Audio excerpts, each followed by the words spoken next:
Hello everybody, me, myself, and Yoda back there are here to talk to you about a little movie called Nightbreed by Clive Barker. It was his second film after Hellraiser. He only did 3 movies, his last being Lord of Illusions. I kind of like all of his movies to various different degrees. Nightbreed is one of those movies I've seen many times throughout my life. I'm still not 100% sure how I feel about it. I got this massive set here when it came out. It currently in the US, it's the only way that you can get the theatrical cut on Blu-ray. If you want to stream it online, it's usually the director's cut, which was weaned down from the massive Cabal cut that became popular at festivals and whatnot. It was an attempt of Clive Barker to stitch back together his failed masterpiece that was butchered in his eyes by the studio and whatnot. It's the director's cut is supposed to act like a more cohesive, easily to understand and to digest film. The film is weird by design, so that's never going to happen. Plus, there's still so many pieces missing that it still does not feel as cohesive as maybe it was meant to.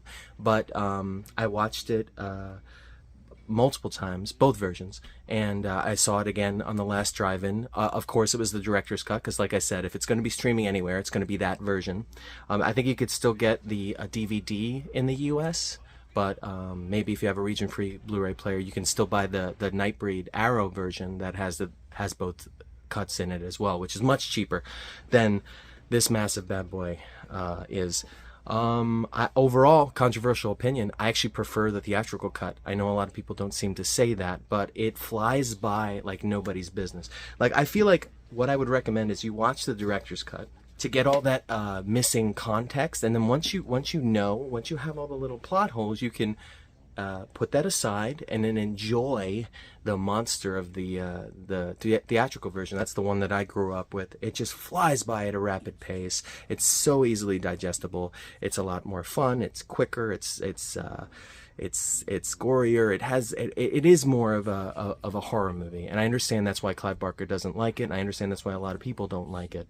And it's got a little bit more of that Cronenberg character, the slasher character doctor with the mask, which is always a good thing. I prefer the ending to the theatrical version over the director's cut.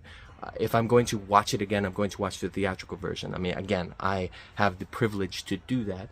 Unfortunate for people who don't have access to that version, because the director's cut is kind of a bloated mess a bit. It does drag at points, and there's a lot still that's in there that just doesn't need to be. It just doesn't need to be. And I know this is a controversial opinion, but overall, this movie is worth seeing, regardless of what version you track down. For the David Cronenberg performance alone, like, it is amazing, especially if you're a fan of his as a writer-director. He is just so weird, and he's just being himself in this movie. And the slasher character is kind of iconic at this point, like the image of him, the backstory, his motivations. I think he would fit in nicely with the other roster of slashers of the time, and I think that's what the studio was trying to push for. It's like, we want a new slasher character. We want another Freddy, Jason, and I think he fits in nicely with that. It's a shame that there was never a sequel, that they never went anywhere with that concept.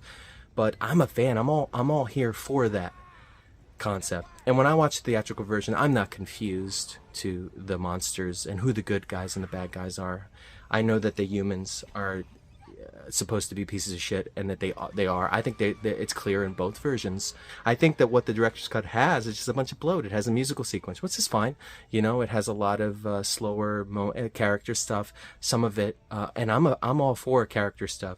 I don't think enough of it is juicy enough, and all those little inserts of these weird monsters, it reminds me of like Basket Case 2 and 3, which I love those movies. One of the things I love about those movies is when talking about the freak characters in those movies, they make sense. The designs of them, whether it be the massive teeth up here and there, and just like stuff, or somebody's like a giant ear or something.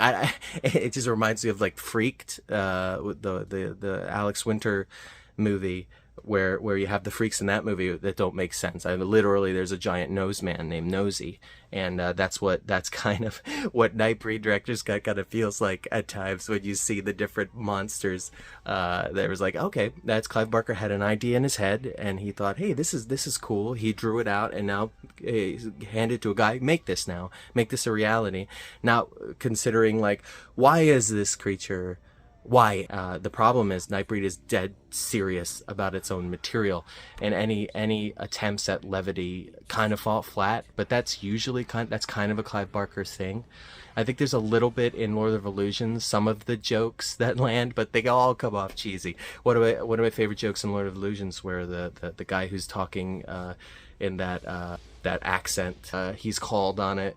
He's not being authentic, and then he starts talking like he's from Jersey, and it's like, oh, hey, get out of here, it's like that's kind of a funny joke. If you've never seen that movie or you don't remember, you're not gonna understand what the hell I'm talking about. But anyway, Clive Barker attempts humor a lot, like the scene in Nightbreed where the guy is smoking and he shouldn't be during the ceremony. It's like, oh, sorry guys, it's like, it's a lot of humor like that. We're just like, oh, okay, stick to the scaries. But yeah, Nightbreed is awesome if you're watching the theatrical version.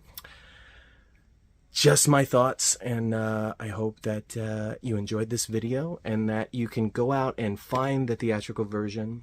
And if you've never seen this movie at all, I would suggest watch the theatrical version first, then watch the director's cut as a supplemental feature, as a way to fill in some of the blanks, as a way to say, okay, now I have a heartier experience. It's not something to watch over and over and over again. That's what the theatrical's for. But it's nice that we have it. And if they come out with more, a bigger cut, longer cut later on, I'll watch that too. And that'll be nice to have as well. But if I want to sit down and watch Nightbreed, I'm going to watch the 90-minute version. I'm not going to watch the 2 and some change version. And I'm definitely not going to watch the 4-hour version if that ever comes out. That's just me, and that's just me being honest. But I do love Clive Barker, and I love these films. I thought it was an interesting idea to put out there, because a lot of people don't talk about that often enough, when a theatrical version is superior to the director's cut, and it does happen. Like, I know a lot of people, I know I'm guilty of this too. I go for the director's cut. Hey, I want that. That's longer. That has more stuff in it. So that's the one I'm choosing. But it's not always a good idea. I remember it had been so long since I seen the Superman the movie, Richard Donner, and so I sat down and decided to watch the extended cut, and I was bored as shit. And I was like, oh, by the end I was like, why didn't I just watch the theatrical? Like, those edits are made for a reason. Like, sometimes it's the dumbest, most irresponsible reasons in the world, but sometimes it's just that sometimes they're right. Sometimes they're right. I know, and I'm an artist too. I don't like my wings being snipped, but sometimes getting an objective opinion and considering it as like, maybe you're right about that. Maybe this is a little long and bloated. It is not the worst thing in the world, and it could be the best thing for your art. That's all I have to say. I thank you. Yoda thanks you. Have a good day.